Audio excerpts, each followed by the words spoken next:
of that nature.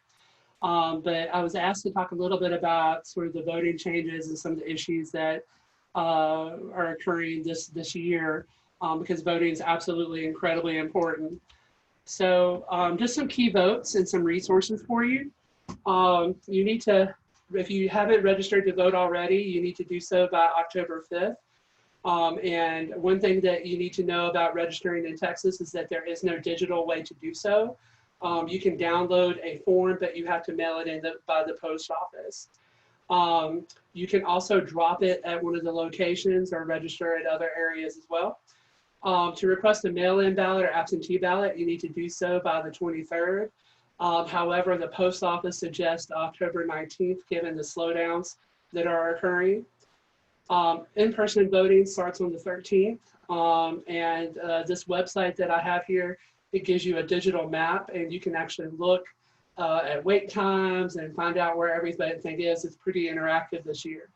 And then election day is on November 3rd. So some of the things that we're going to work on today, or at least go over, would be what are some of the requirements to get registered to vote? How can you vote by mail in Texas? Because many states have moved towards vote by mail. What are the requirements for voting in person? Who's on the ballot? And then some guidance about voting safely. This is a lot of text, but I kind of wanted to go through it a little bit. To get registered to vote, you really have to be a U.S. citizen. You have to be 18 years old. You have to be, in Texas, if you are a felon, you can get your voting rights restored once you're off community supervision. That means that you're no longer going to like a probation officer or something like that. Texas is kind of unique in that aspect, that not many states do allow for felons to get their voting rights restored, but you do have to go through a process to do that. And you also you're basically not declared mentally incapacitated and things of that nature. To register to vote, like I said, you have to go to the website, download an application, or you may go to many public facilities like the DPS office, libraries, schools, even universities are have the ability to give you an application. You can fill it out and send it in. It's really important right now to go and make sure that you are registered to vote, because we do have something called voter purges or voter list purges. If every 2 years, most states will go through and re-examine their list, and they will sometimes go through and eject people from the list that are either dead or moved out of state. But what studies have shown is that African Americans and Latinos are the ones that are most targeted for this. Let me move this kind of out of the way. So you can kind of see that in Texas, this happens pretty frequently. I don't know if you remember, but last year we went through this process where the Secretary of State's office identified that 98,000 people supposedly had voted illegally in Texas, or were on the list illegally. And they did some more analysis that said that about 58% of those had voted. The problem with this is that the way that they calculated that is they looked at DMV lists. So many of the people that they identified actually became citizens later. And when they got through the process of kind of going through the almost 100,000 people, they realized that there were maybe 70 cases in the entire state where people shouldn't have voted, and many of those were because of felony convictions and things like that, where they didn't even know. And none of those ended up being kind of illegal types of things, but there's 70 open cases of where they're still trying to investigate. And at this point, the Heritage Foundation has found maybe 5 cases of voter fraud within the state of Texas in the last 5 years. So thinking about the millions of people that end up voting in the state, voter fraud is very rare. So can you vote by mail in Texas? So currently 9 states allow vote by mail, and they're listed on this map here, where and most of those are kind of out west. Oregon and Washington have been doing vote by mail for years, and with almost no fraud or anything of that nature. Texas does not allow for vote by mail at this moment. Well, they allow for absentee. 34 states allow for some sort of exemption where you have to fill out a form to be able to vote by absentee ballot. Just in Corona is a accepted excuse for many states at this point. Texas is not right now, mostly because they're worried about the voter fraud issue. As mentioned previously, the fraud is pretty rare even for this. There's only been 5 cases or so in the last 5 years, and many of that had been absentee ballots. So let's see. If you want to get an absentee ballot in Texas, you have to be 65 years old or older, sick or disabled, and fear of COVID is not enough. You can request that you have a compromised person in your house, that you don't feel comfortable voting, and the reason that you probably need to try to get registered or request your absentee ballot early is so that the county can look over your claim and make sure that that's okay. I do have some friends that did request absentee ballots, to be able to do it, with comorbidity issues, and they were able to get it. But not every county is going to be that permissive in terms of what they allow. There has been a couple of federal court cases about this recently, where Harris County and a couple other counties were going to mail out applications for absentee ballots, but the state tried to block it.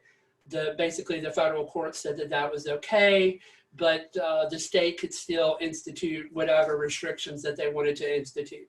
So if you are wanting to vote absentee, I would apply as early as possible so that they can let you know if you're approved or not. And you can kind of see some of the other restrictions. If you want to vote absentee, it has to be received by November 4th at 5 p.m. if you want to do that by mail. But Harris County and a lot of other counties are instituting voter drop-off boxes, so you can go to a county facility to be able to drop it off in person. To help people that are worried about COVID, they're instituting some new things this year. Early voting was extended longer, so that like an additional week, so that you can have additional time to vote in person. There's also, you can get an emergency ballot for mail-in up to 3 days before the election. If you have a doctor's note, so you can contact the voter's office in your area. But you have to have a documented excuse why you need a mail-in ballot. And then they're also instituting curbside voting. But to get curbside voting, you have to notify your polling place early so somebody can come and help you. So they are trying to account for some of these issues, but they're not allowing a whole lot of mail-in ballots per se. They're trying not to. They are expecting more absentee ballots than they've had in the past. And that's actually something that's going to somewhat impact the major election this year. Because of the surge, we may not know who the winners are on election night. You may know a couple of days later or up to a week later. If you want to vote in person, you can vote early between the October 13th and the 30th. The Northwest campus is where I actually go vote, but there are multiple areas throughout the Harris County and other counties. You can vote anywhere. You don't have to go to your particular polling place. You can vote anywhere in the county that you see fit to during early voting. There are some important things to note that you have to bring with you. For example, you need a photo ID. This is something that was instituted a couple of years ago. Texas has something called a strict photo ID, where your identification has to be issued by the state, and it has to have an expiration date. So a driver's license, Texas ID, an election certificate, handgun license. You can have a passport, military ID, U.S. citizenship certificate if you're naturalized. And you can also have forms of identification that have expired, but it has to be less than 4 years from the expired as long as they were originally valid. This is kind of important because they may turn you away if you do not have your correct ID. Also, I would be concerned, especially this election, given some of the foolishness that's expected, make sure that your address is updated. Make sure that, so that there are no questions. If you do not have a photo ID, this is fairly recent. You can request a affidavit where basically you present a birth certificate, utility bill, government check, bank statements, and things of that nature to be able to vote. And you basically swear why you are unable to participate. Awesome. So Samantha says that our early voting starts on the 13th at 7 a.m. I will likely be there with my hazmat suit on. You want to make sure that you are able to do that. That you can get the affidavit is basically that you're unable to get a proper form of ID in a reasonable amount of time. One of the things that they notice is that oftentimes college students and older individuals sometimes maybe don't have the proper identification with them to be able to get the IDs on time or the election certificates. So this was a way that the federal government kind of came up with. It was a court decision that forced Texas to add this. Also, a part of the Help America Vote Act is that you can request something called a provisional ballot. So if you do not have the proper ID, or they notice that you notice that you are not on the polls, on the election rolls, then you can request a provisional ballot to be able to vote on site. You must present a valid ID or a proof of identity, and that you're registered to vote or whatever within 6 days, so that your ballot can be counted. This is something that I tell my students to do because registering to vote has been so interesting the last couple of years in Waller County. Is always, if they turn you away from the polls, always request a provisional ballot, because that gives you some additional time to prove your identity and that you're legally registered to be there. They wanted to make sure when they passed the Help America Vote Act that people were not being turned away that actually are valid to be able to vote.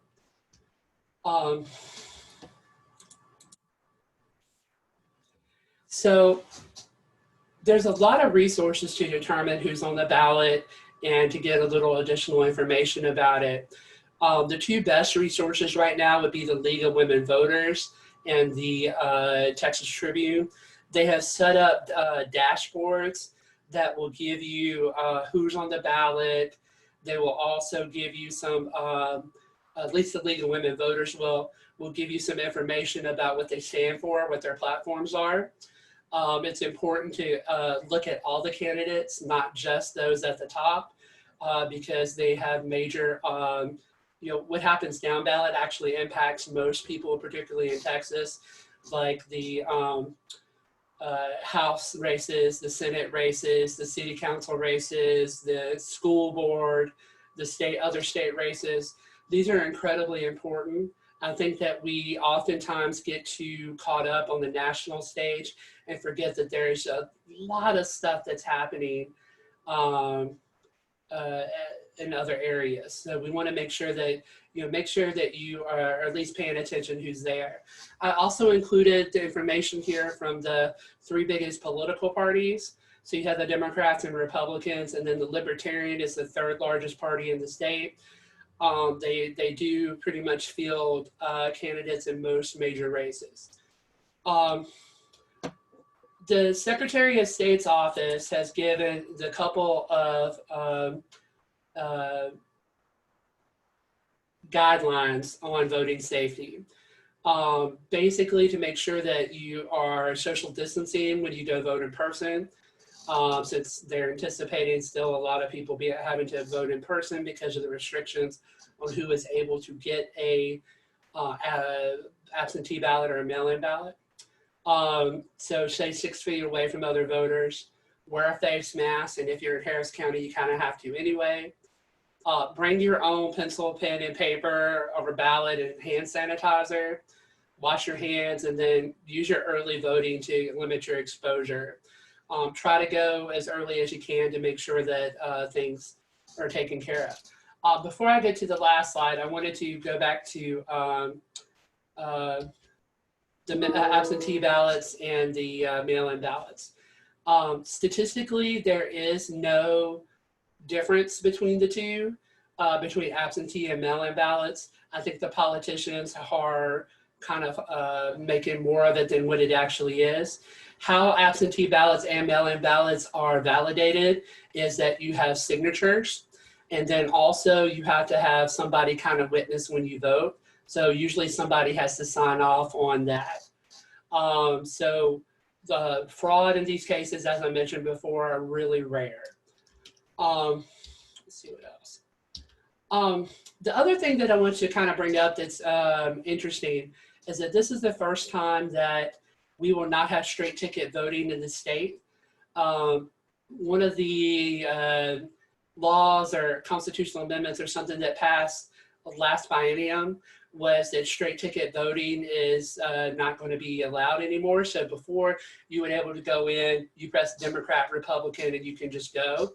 So it's really important to read the entire ballot to see who's running, and make sure that you're aware before you go in of what these down ballot races are and what they're going, what the issues are.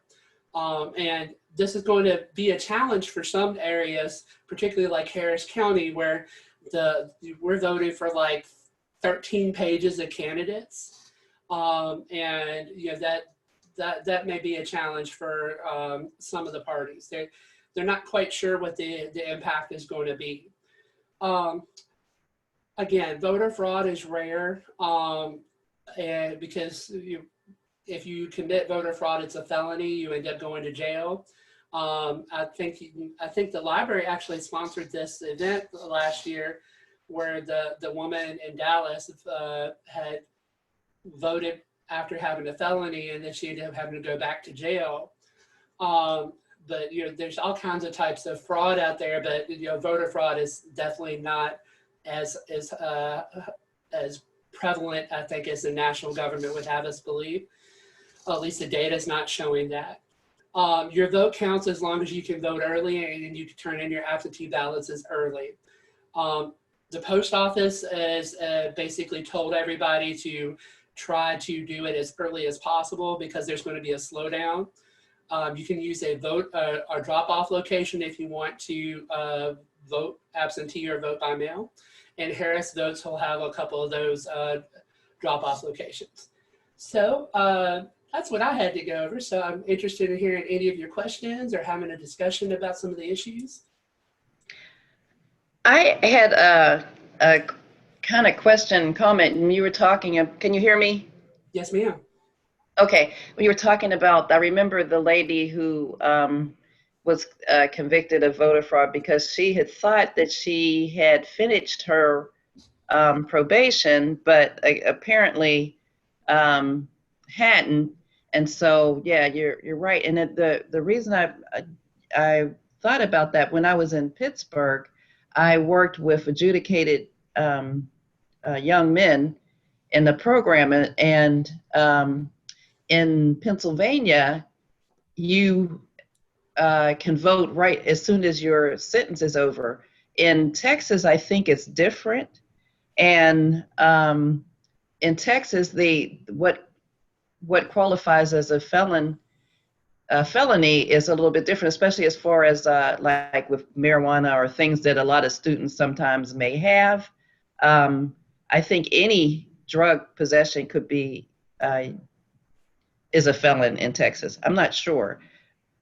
It depends on where you live. So Austin, Harris, or Travis County, Harris County, Dallas, and Bexar County, and a couple other the larger populations have decriminalized marijuana and some drug possessions.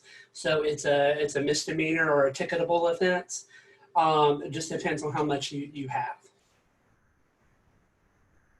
And so once you get arrested, is that immediately that you, or it's after you're convicted that you can't vote? So like if you were arrested, you could still vote. Is that correct? So if you're arrested, awaiting trial, and you haven't been convicted yet, you have the ability to vote. So you can request an absentee ballot and they have to grant it. Now, if you have been convicted of a felony, and I think this is part of the issue that happened with the lady in Dallas, is you have to apply for your voting rights to be restored. So once you're off community supervision, then you're able to fill out that form. I think I'll have to find it online, but you just fill out that form and they'll give it back. It's just an additional barrier. But what's the problem is, I think in her case was, she shouldn't have been allowed to vote to begin with because they didn't purge the polls like they should have. And I say purge like it's a bad thing, but they were not managing their voter list like they should have. That's a great question. Thank you. And how often are the voter registration, how often is that purged in Texas? Every 2 years, you said? It looks like it's every 2 years that they go through, but it may be more. So one of the things to be concerned about is if you don't vote on the regular. So like, I'm not necessarily talking about primary elections, but the general elections, they may remove you just out of spite, not out of spite, but they may remove you. So this is one of the reasons that I think that a lot of African Americans and Latinos get unfairly taken off lists, is because they may only vote, with the major elections. So the presidential elections, the major congressional ones, and they've been kicked off the list for that, for not voting more frequently. And it's not fair, and it's not legal in a lot of areas. So that's why it's important that whoever's listening to make sure that you check your status and make sure you get re-registered if you're not on the list. It's always best to keep that updated. Jean, you had your hand up. Did you have another question? Yeah, I had a question about the basketball players are supposedly renting out different places for voting. Is there a list somewhere that has those places in Houston? You're talking about the to be able to vote, or? Yeah. Yes, I can send that to you. So you're talking about like the drop-off places, or you're talking about just the early voting polls, or what? Yeah, I wasn't exactly sure, but I think that they are having not early voting, but I think regular voting, different places set up. So like they're opening up Reliant Stadium and some of the other ones to have additional places for people to vote. I will check on that and I can send that to y'all, or send that to Samantha to send to everybody. Is Ms. Brownfield asking about voting precincts? So what she's talking about is they're opening up the sports arenas and things like that to allow additional polling places. Oh, okay. So people can socially distance better. Is that right, Ms. Brumfield? Yeah, the basketball players, the NBA, they actually purchased space, like rented the space so that they could get more people out to vote. But I have not been able to find like a list of the areas. I know that the stadium is one, but I think there might be other places. And Miss Gibson has a question in the chat that what is the link? Oh, you see it there to check the status of your voting status, right? And Ms. Gibson, it's under that first bullet. Are you already registered? Thank you, I got it. And I had a quick question about the provisional ballot. You mentioned in Waller County, if you're turned away for not having proper identification or your identification is questioned, you should ask for a provisional ballot, or is that the same in Harris County? Right. Well, that's anywhere in the United States. So you can ask for a provisional ballot, and the only requirement is within 6 days or so, you have to show up to prove that you're registered or you're able to vote, and then they'll count your vote. Okay, thank you. The other thing for our veterans is that their ballots have to be here by November 9th. That's another thing, another deadline that I didn't include in the chart in the presentation. So our veterans also vote by mail pretty frequently, and so they do get additional time to be able to get their ballots into the county. And I have just one more question. Oh, I'm sorry. Sure. No, go ahead, Jean. So at the Northwest, we are a voting place, and occasionally we, get some stragglers that come into the library, just looking around, and sometimes they're using the library. But as far as our promoting the library, are we allowed to do that while people are standing in line? Because we've had like lines that go all the way around the building, to go all the way down the hall, people sitting in the and I don't know how this election is going to be, but I've occasionally, I have talked to people while they were in line, and I've gotten some looks like, you're not supposed to do that. So I've never known what is the real policy. What is it that you can and can't do when somebody is standing in line to vote? I'm going to look more specifically for you, but my understanding is that you can't talk politics to them or campaign to them. So they may have thought that you were a campaign worker and not necessarily a Prairie View employee. But you should be in the legal right as long as you aren't talking politics with them. There's a buffer zone. That's why a lot of the campaigners have to stand near the road or far away in the parking lot, so that the people don't feel like they are being pressured. But I will look into that for you. Thank you. Yeah. How do we get our kids registered to vote and voting? What do you guys think? I don't have a whole lot of classes this term, but how do we get our kids out there? This is very important.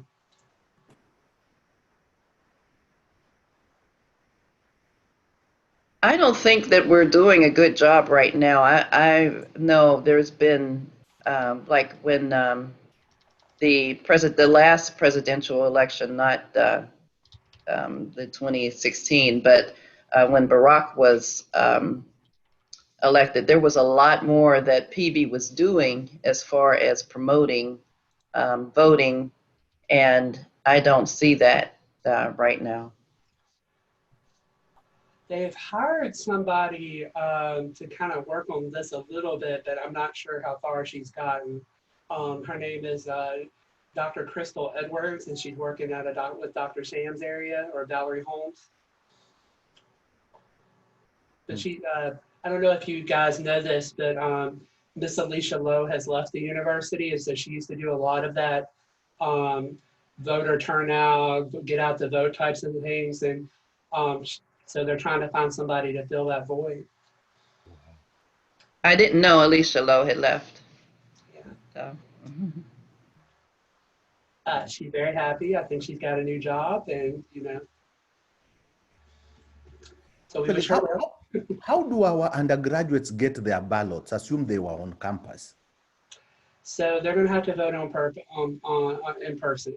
So they will have some. I'm hoping. I need to check on this, but they will have probably a voting place either in the MSC or at the community center. So if you know, like that community center that's behind Hobart Taylor, oftentimes they've had voting places there. If they're going to vote absentee, if they have that ability, then they'll just have to put it in the mail or drop it off at the Hempstead Courthouse or the Monaville Annex or one of the other county offices. Somebody was telling me, I don't know if it's a rumor, but if you send your absentee ballot, somebody was telling me it has to go through the post office for it to be counted. So that's one thing, but Harris County and the other counties in Texas have placed a drop-off boxes. So you can take it to one of the boxes and still be safe. Okay.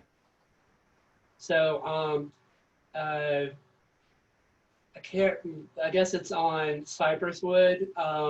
There's like a courthouse that's kind of near the Northwest campus. And that's a place where you could drop it off. Or, you know, an election office, because I live near Tomball, they have an election office up there too. But the point is, start early if you do have an absentee ballot to make sure that it is counted. And oh, please, please, please don't do what the president said and vote twice. That's a felony. You got to automatically go to jail. I don't know if y'all saw that in the news where he was saying, you know, do your absentee and then go vote. That's not very good advice. What happens if you request for an absentee ballot and it doesn't arrive at your address? Then you will go vote in person. Okay. The point is, don't do both. So, but you would have to go vote in person. That's a great question. Don't vote twice. Don't vote twice. Wasn't the point not that I'm necessarily saying I agree with it, but the concept of if he's trying to get everyone to vote twice to prove that voter fraud is real or something. I don't know. There was some sort of reasoning for his statement that doesn't really make much sense, but. I think his point was to make sure that that you at least you were at least voting, right?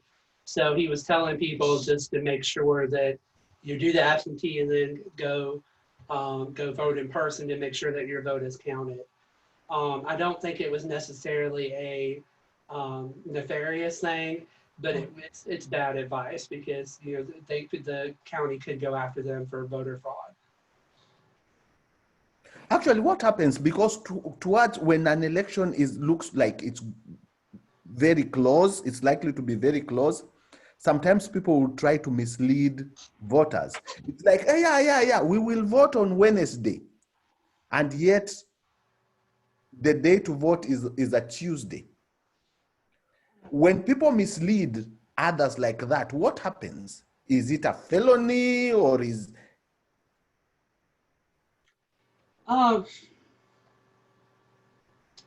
So in Texas, the deadlines are pretty well publicized. Yeah. So you know when you're supposed to early vote, you know when election day is, you know, those are out there. But somebody that's lying, that's a felony. You know, that you probably will go to jail for having some election fraud there. There's been a couple of cases where, I don't know if y'all saw, but it was Pearland or Mission, Texas too. There's been a couple of cities where they just threw out the entire election because of fraud, and they had to redo it. Where people were improperly doing some things and, you know, harvesting votes, and so this is something that has to be decided by the courts. So that's a good question too. Let me see if I can find the specific city.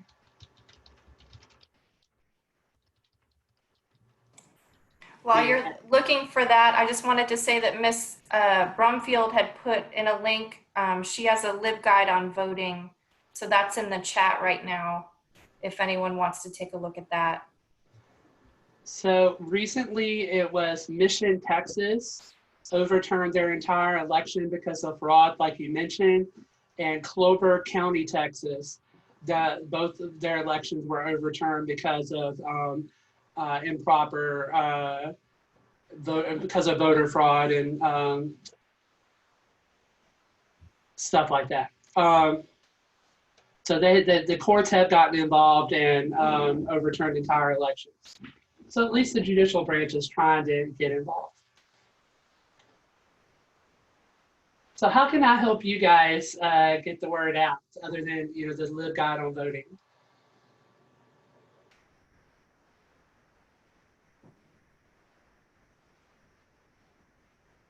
Well, I think this is very helpful just to clarify the basic rules and structure, whereas a lot of students or the public that comes into Northwest may be confused or displaced by COVID. You know, they may think that their vote doesn't count or it's a difficult process in order to cast a ballot, since, you know, maybe they're not living at home or in their, you know, where they were registered to vote. So that's why I would suggest, if you have individuals facing those situations, try to get them to vote during early voting so they can vote anywhere in the county without, you know, having to go to your specific precinct. Because that's the other thing. If you wait till election day, you have to vote on your precinct and you have to find out where your precinct is. I don't even know exactly where my precinct is. I have to, because I always do it early.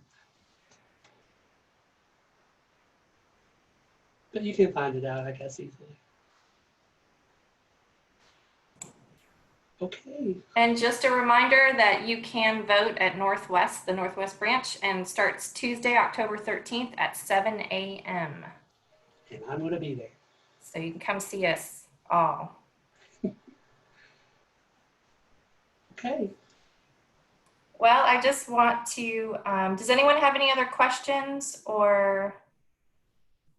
You can alert Dr. Mitchell about using the in-house monitors for posting any flyers to Miss Fan.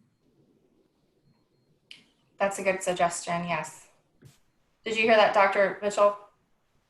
So on the screens in the library?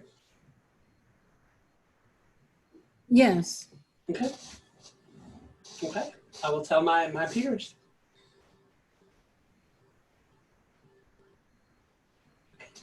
Thank Anyone you guys. else have any other questions? Thank you. Thank you, Dr. Mitchell. Thank you so much. Thank you, Thank sir. you. Yes, again, thank you very, very much for doing this. This is great. Ms. Streety also had a question earlier. She asked if you could come back and give us history on how voting policy and dates were created. Like, for example, like, why is the first Tuesday chosen and things like that. Okay. So if you ever want to come back and teach us all that, so we're all. Sure, that sounds great. Oh, yay, you're registered. Yeah, Miss Gibson just checked. She's registered, so. That's good. You go in and you just push everybody around, Michelle. Just, I'm registered. We're not as bad as Georgia. I mean, they had something like 300,000 people they were trying to kick off the polls. Because of a time, or did they have a reasoning for that?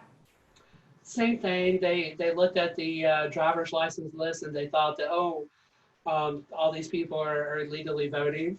And when they finally did the analysis, it was not the case. A lot of people had been naturalized. Some of the people had moved on. They weren't even in the state anymore. So it wasn't necessarily all bad.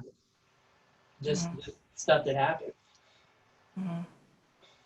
Well, I imagine that fear is just going, rampant because of COVID and because people are displaced. And so, sort of fear that everyone's double and triple voting, or, you know. Yeah, we just want to make sure that people are able to exercise their right as much as possible. Dr. Mitchell, sorry for asking this. If somebody has been displaced by hurricane, maybe has moved from Texas and is now in New York and has a ballot, can they just vote for the president? So what they would have to do is, if they're just temporarily there, Yes. is I would request an absentee ballot for your home state. So say you're living in New York or California or whatever, but you're registered here in Texas. No, assume the time when they moved was like very, very close to election day. They could not have asked for an absentee. Then they're Maybe it's probably like not 2 gonna be days able to vote. election. And I'm in New York, I have my voters, and it's like, I will only vote for the president. You're not going to be able to vote because you're registered. You would have to be registered in New York. Okay. That's an unfortunate thing. Just the voting, it happens at the state constitutionally. Yeah. So the states are the ones who controls the registration, and that we don't have a national voter registration list like other countries. So for example, in England, they have a national list. You're not necessarily, or not England, but the United Kingdom. You're not necessarily registered by your county or precinct or parish or whatever. You're registered at the national level. We don't have that. But what about if it's within the same state? But okay, I've moved from Houston, I'm in San Antonio. It's within the same state. If you're not able to get an absentee ballot and there's not enough time for you to go home, go back to your home district, then you won't be able to vote. Oh, okay. That happened to a couple of our students that really wanted to vote, but they found out that they were registered at home and they hadn't changed their registration to Prairie View. So many of them go home to vote if they missed the absentee deadline. Yeah. That's a great question. Dr. Mitchell, are you getting questions from the students at main campus about voting? I'm in a weird space right now because I only have the one class and it's online. So I don't get to see my babies as much as I normally do. So I'm not getting a whole lot because this is kind of an upper level course. So many of the students have already been here for a while. I will check with my peers though and see what they're seeing. I'm wondering if students are even thinking about it this way. I mean, they should, because it's a very important election. But you know, I think they're worried. Many of them are at home. I know campus is full, but a lot of our kids are still, you know, kind of telecommuting. Mm-hmm. I hope they're thinking about it. They need to be thinking about it. Whether they're Democrat, Republican, conservative, or liberal, you know, people definitely need to pay attention to this election. This is good. Yeah. Ms. Streety asked, should we have a national holiday for voting? Absolutely. I think that we should. Other countries do. I definitely would like to see that. If we would have higher turnout. Oh, the other thing to think about, technically on election day, you're supposed to have the ability to get off. That's kind of built into state law, but you know, you may have to take, you know, PTO or other types of things to do it. They're supposed to let you off to be able to vote, but you may not get paid for it. But yeah, I would like to see a national holiday if this is something we care about. Also, something to think about, should we compel people to vote? Like, you know, in other countries, you have to vote. Or if, like in Australia, if you do not vote in 3 elections, they take the right to vote from you away for forever. I don't know if I want to do all that, because if you don't feel like you need to, then that's fine. But you know, they also have a lot of spoiled ballots in those countries too. Russia also has that ability. But... Mm-hmm.